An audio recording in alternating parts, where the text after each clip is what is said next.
Mike Florio does an outstanding job on Pro Football Talk on the NBC Sports Network, ProFootballTalk.com. Has his own radio show now from noon to 3 on NBC Sports Radio. Mike, can we just start with where things stand in your mind right now after Mortenson's report late last night? First of all, Ross, it's good to talk to you. Second of all, I applaud the Danettes on uncovering the Ross Tucker as a young Kim Jong-un when he was playing for the Patriots. And third, you're doing a great job so far. I don't know what they're doing to your voice, though. I want to hear Meathead Rob Lowe. I don't want to hear this voice that's coming through my TV. I don't sound like Meathead Rob Lowe? You don't. I think there's some altering going on. I think we need to investigate. Is it bad that I'd rather hang out with Meathead Rob Lowe than regular Rob Lowe? No, I would much rather hang out with Meathead Rob Lowe. I know a lot of guys that are just like Meathead Rob Lowe. He's awesome. By the way, maybe it was a meathead that is the one that deflated the balls. It's quite possible. And, yeah, here's the latest. I mean, Chris Mortenson's report really is a bombshell. 11 of 12 balls, 2 pounds per square inch under pressure.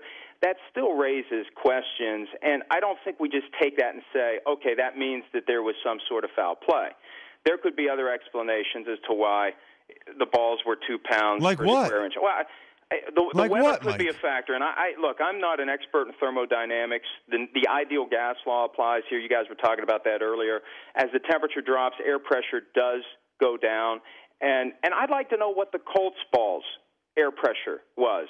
And that's in order to do this the right way. Don't you need to take a broader look at what other teams' air pressure was in their footballs, especially in that same game? And if this is going to become an indictment of the Patriots, I think one of the risks the NFL runs is focusing too much on one team. The NFL did that with the Saints case 3 years ago.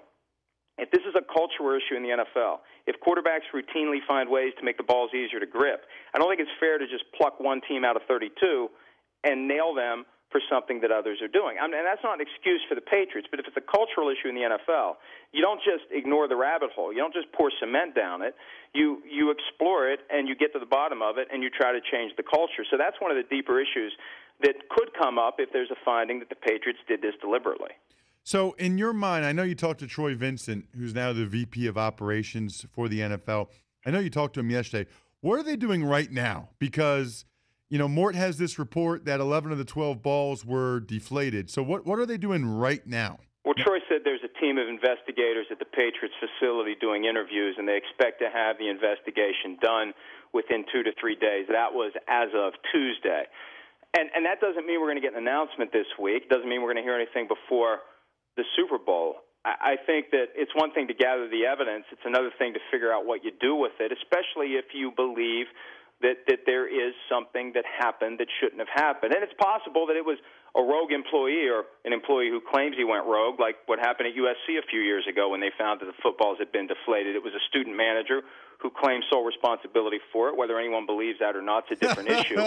But that may be, we just don't know at this point. They're still gathering facts, and then they have to decide what to do. But I think it's important before assuming that only the Patriots do it. And again, I'm not saying it was right if if the Patriots were caught doing it, but if other teams are doing it, if the officials didn't notice that there was anything unusual about the footballs because they're touching the balls on every play, or maybe it's because there's routinely a little bit of deflation happening, so the quarterbacks can get a better grip on the ball. And doesn't the NFL want the quarterbacks to feel comfortable throwing the football? Well, isn't that part of the purpose now? We want scoring because of fantasy football, and it makes the games more exciting. I'm not sure the NFL wants pristine footballs out of the box for the quarterbacks to throw. Otherwise, when they changed the rules in 1999 for the kicking balls, they would have changed those rules for every football.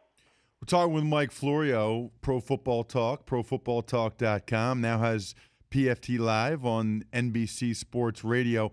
Mike, let's just assume that they did it, right? Let's for all intents and purposes, let's say it was intentional. Somebody deflated the balls. When do you think the NFL would announce it? When do you think they should announce it? I mean, is this a Friday 5 p.m. dump to try to get it out of the way before the Super Bowl? Or do they want to wait until after the Super Bowl so that people don't think the Super Bowl is tainted? I think you wait until after the Super Bowl because it's more complicated than just concluding that something happened that shouldn't have happened. They need to figure out how they're going to handle it, what the punishment is going to be. And you don't want it to be rushed. And that's the other problem here. You've got a league office that has been damaged by the mishandling of an off-field investigation relating to Ray Rice.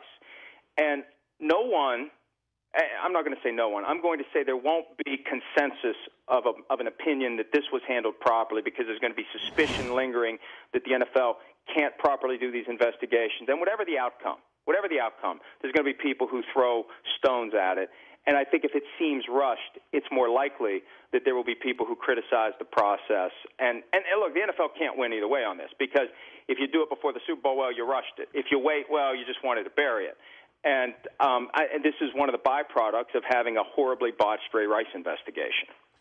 So let's assume that they find the Patriots guilty, and you think they'll announce it after the Super Bowl. I would think they don't want this to be the issue all week next week. I mean, if you announce some type of sanctions on Friday, doesn't it die down Monday or Tuesday, and by Wednesday we're starting to talk about the games a little bit? I don't know that it does, though, depending upon what the sanctions are. Well, that's the next question. That's the next question, Mike, is what do you think the sanctions should be? I mean, we're talking about it'd be a situation where it's a repeat offender and it's a pattern of behavior with the same organization. I still want to know who else is doing it. You've got Aaron Rodgers, who's talked openly about wanting the balls to be overinflated. There's the story now from the Tampa Bay Times about Brad Johnson paying $7,500. I don't know if he's joking or serious. By the way the story reads, it sure looks like he's serious, that he paid that money to ensure that they scuffed the footballs before the Tampa Bay Super Bowl 12 years ago. So I want to know how extensive this was. The same reason it wasn't fair to hammer the Saints 3 years ago for something that other teams did.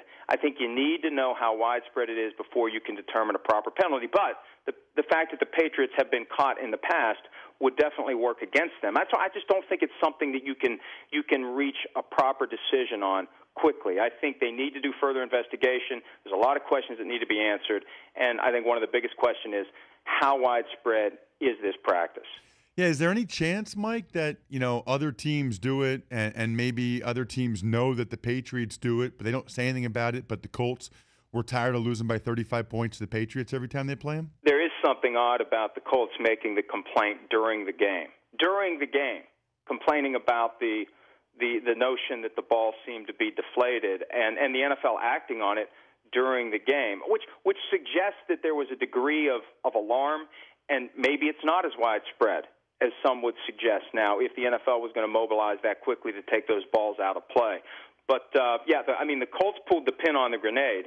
And, look, if they thought there was cheating happening, there's nothing wrong with saying so. I'm sure the NFL would have preferred that this stay under wraps for at least a while they do the investigation. It's fairly obvious someone from the Colts leaked it to Bob Kravitz of the NBC affiliate in Indianapolis.